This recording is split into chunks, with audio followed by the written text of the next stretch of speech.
G'day y'all. It's a nice, cold, rainy day in South Australia, and so I'm feeling very cozy. Gives very cozy vibes. I'm kind of loving it, although we did have like really crazy gale winds yesterday, and I felt like the roof was gonna pop off. That was scary. Today, I'm talking about Pear's Corner. I've got 6 different scents of theirs. 2 of them I've already done head-to-head comparisons with their alleged inspirations, so Khair Fusion and Kayali's Eden Sparkling Lychee, and also Khair Pistachio and Kayali's Yum Pistachio Gelato. So I will link those 2 videos here and down there.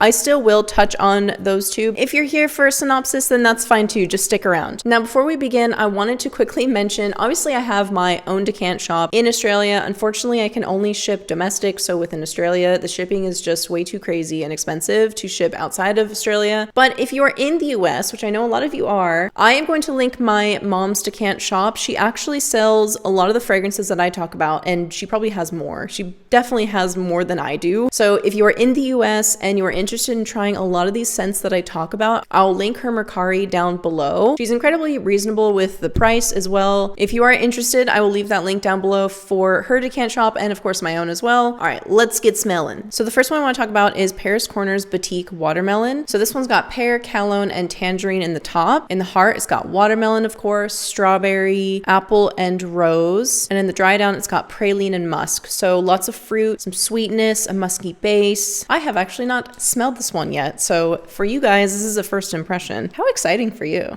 Who cares?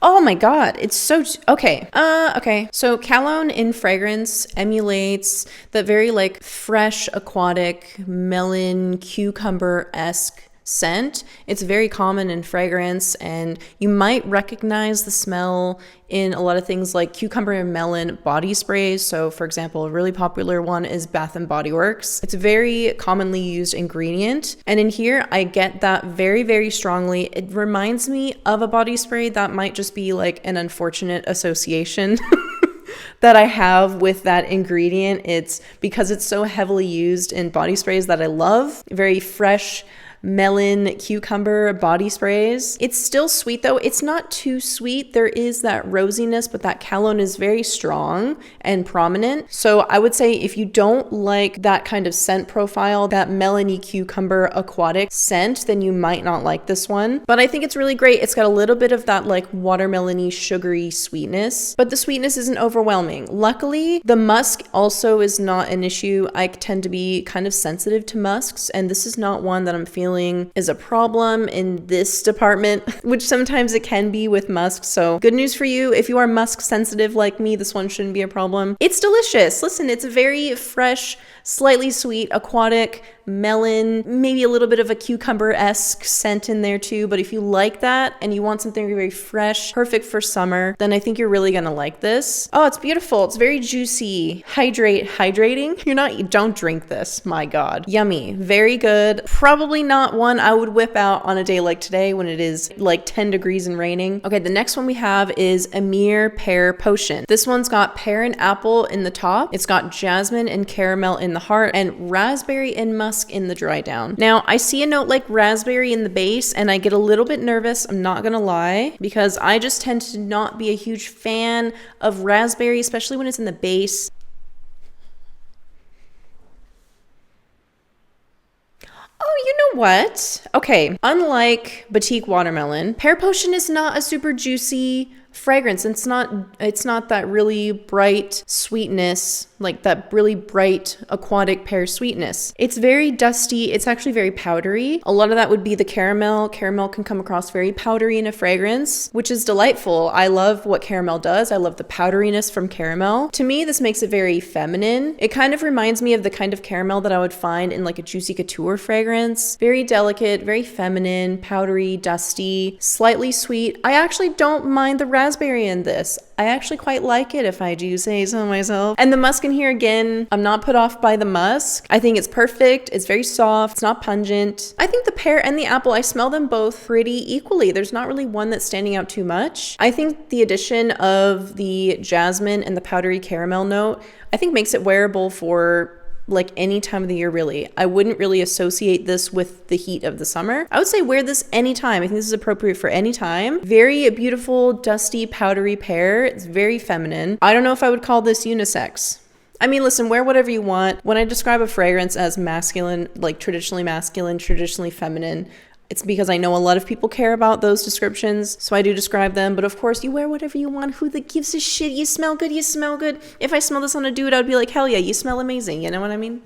I really like that one. That one surprised me, actually. I thought we were just gonna get like some teeny bopper pear. It's like super sweet, overly sweet pear. All right, so the next one I have is Mango Punch. This one is an alleged dupe of Mango Skin. I don't have a decant of Mango Skin, unfortunately, so this is just by itself what I think of the fragrance. So on initial spray, of course, you've got the mango, you've got blackberry and black pepper. Interesting. In the heart, you've got jasmine, orris, and lotus. In the base, you've got vanilla, pink icing, and patchouli. All right, I'm looking at these notes, and this has like all the makings of a fragrance I love already. Black pepper, huh? Ooh, it's tangy. It's incredibly tangy, but still very sweet and candy-like. But the black pepper, it adds like a very fizzy tanginess. It's very interesting. It is very sweet. You know what it kind of smells like to me? It kind of smells like, and I don't mean this in a bad way, but it kind of reminds me of a chalky candy, like a Pez or something. I would assume is some of those base notes like the vanilla and the pink icing, whatever they're using for that note. It kind of reminds me of like a chalky candy, but it smells great. It's got that really uncanny chalky powderiness, but it's very sweet. I honestly don't know how else to describe it. It's the only thing that pops into my head when I smell this. Do I smell a lot of a mango? Not really, actually. I don't get a very strong mango facet out of this. Like, yeah, there's a lot of sweetness in there. You could call it like a generic fruity sweetness. Maybe getting more of the blackberry. Do I smell the patchouli even? Not very strongly. This combination of notes is so interesting. You've got a powdery earthiness from the orris, but then you've got that icing in the base. It just creates this oddly sweet powderiness that is like candy. I've never smelled anything like this. It smells really great. And I'm sure if I like this one, I'm sure the original smells also lovely. But unfortunately, I have never smelled the original that this is claiming to dupe. So this is just smelling it by itself. It smells great. I really like this one. It's very lighthearted. It's very lighthearted. I'm not gonna say it's childish because it's not like a juvenile overly sweetness. This is a very exciting one. I very much like this. Very unique scent that it's emulating anyways. Okay, next one I'm going to smell is Pear's Corner's Taskeen Marina. So in Taskeen Marina, in the initial spray, you've got tropical orange and grapefruit. In the heart, you've got lily of the valley, jasmine, and peach. In the dry down, you've got musk and black currant. Black currant in the base. Very interesting. Have I smelled this one before? Did I smell this one during my haul, you guys? I can't remember. Oh yeah, it's a very green orange. You know what it kind of smells like? The grapefruit gives, obviously it supports that very citrus heavy initial spray, but it's got that bitterness in there that you would get from a grapefruit. Like when you eat the grapefruit, very citrusy, but there's really not a lot of sweetness. I get that very heavy green bitterness from the grapefruit. Could also compare it to maybe like the skin of an orange, like the fresh skin of an orange, where it's got that like slight bitterness. Like it's very fresh and watery, but it's also slightly bitter. I would imagine as this dries down, it probably gets sweeter since you've got that black currant in the base. When I see black currant used, it's usually adds a lot of really light, delicate sweetness, and having it in the base, I'm sure that would come out more and the bitterness might fade as it dries down. I do pick up lily of the valley, jasmine less so. I get a little bit of the lily of the valley and the peach. The peach, again, not overly sweet. It's very bitter, very fuzzy. Can I describe something as fuzzy? Does that even make sense to you guys? I don't know. Okay, not what I expected. When I think tropical, you look at the bottle, you go, oh, it looks very tropical, beachy, and I kind of have an image of like mango, pineapple, but I like this take on like a tropical scent. And to be honest, it doesn't really smell super tropical to me, which I kind of like, but it is a very aquatic citrus fragrance with a little bit of sweetness, but it's also got that realistic bitterness like you would smell in a grapefruit or an orange peel. So if you want something that's more fresh and tropical and summer-like that isn't laden with coconut, pineapple, right? I feel like we smell those notes all the time when something is referred to as tropical. I like this. This is a different take on like a fresh, sweet, fruity summertime scent. I like this. Is it my favorite? Probably not, but it is very different. It's very different for a tropical summer scent. And yes, the more it's drying down, it is getting sweeter. The bitterness is fading and it's getting a little bit sweeter. That black currant will come through and add a lot of sweetness. Now, I want to glaze over Khair Fusion and Khair Pistachio. Even though I have separate videos on those, you can watch this. You can watch those separate videos, up to you, but I will spray each and kind of describe them in a nutshell to you. So in Khair Pistachio, you've got a laundry list of notes. Of course, this is an alleged dupe of Kayali's Yum Pistachio Gelato. In the initial spray, of course, you've got that gelato note. You've got hazelnut, you've got sweet rum. In the heart, you've got tons of florals in there, in addition to white peach and pear. So you got a little bit of fruitiness. And in the dry down, you've got some creamy notes. You've got whipped cream, marshmallow, cotton candy, Turkish Delight Accord, cocoa, cedarwood, sandalwood, tonka. It basically claims to have the exact same notes as Kayali's Yum Pistachio. Let me spray this and we'll talk.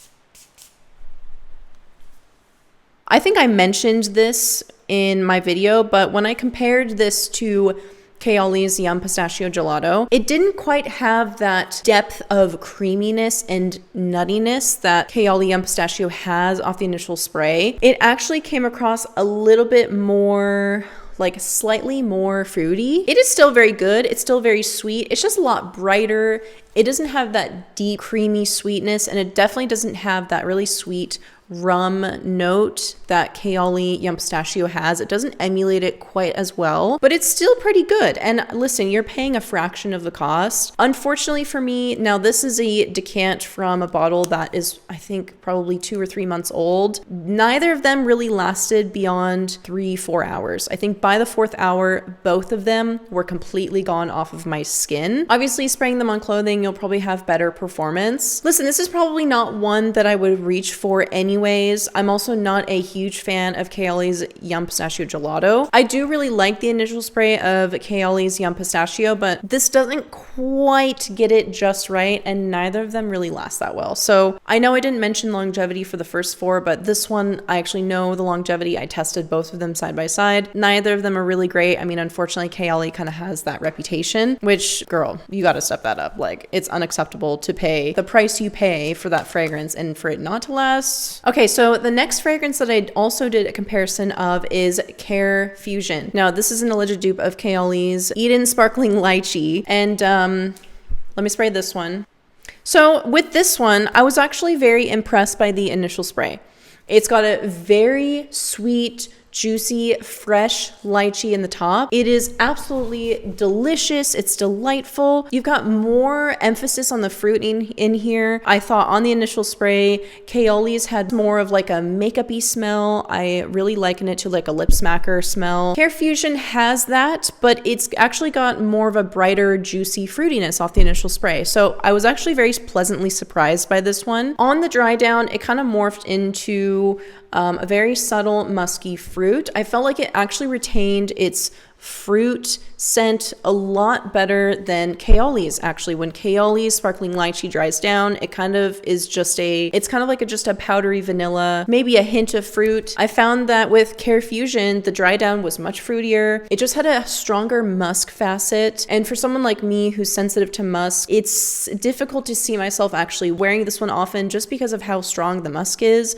So I'm only mentioning that because if you are someone who's sensitive to musks like me, you might want to just be careful, maybe get a sample if you can test this one first. But other than that, the performance was better. The fruit actually lasted longer on the dry down. The projection was better. And I feel like you get more of that fruitiness off the initial spray. They're both really beautiful fragrances, don't get me wrong. But I feel like Khair Fusion just delivers more on that fruit, that really strong lychee, that juicy lychee. If that's what you prefer, then I think you might like this one. Just keep in mind the muskier dry down, if that's something that bothers you. Oh, it's so beautiful. It's got like that beautiful dusty rose in there as well. Oh, it's just a gorgeous. They're both really beautiful fragrances. I just feel feel like how does the longevity fall short with these Kayali ones? It really drives me bonkers because they could be so much better, but just the longevity is not very good, and layering them is not the answer. I'm sorry. You should not have to layer the scent for it to be good or last long. You should be able to just buy a single fragrance and have it be great. I find that to be a little bit unacceptable. If you have these scents and you agree with my analysis, I'd love to hear your thoughts. If you have these scents and you don't agree, I'd also love to hear your thoughts. Obviously, scent is subjective. We don't all pick up the same notes as strongly. All right, thank you guys so much for watching. I hope this analysis was helpful for you. Obviously, I will do more updates on these fragrances as time goes by, as I wear them more often, give them a better test. I will do updates on them for you guys, and I usually do those at the end of every month. In fact, I'm about to film my May favorites and updates on some of the fragrances that I've talked about this month. So if you enjoy updates on these fragrances, I highly recommend that you subscribe. I know I feel very annoying when I say that,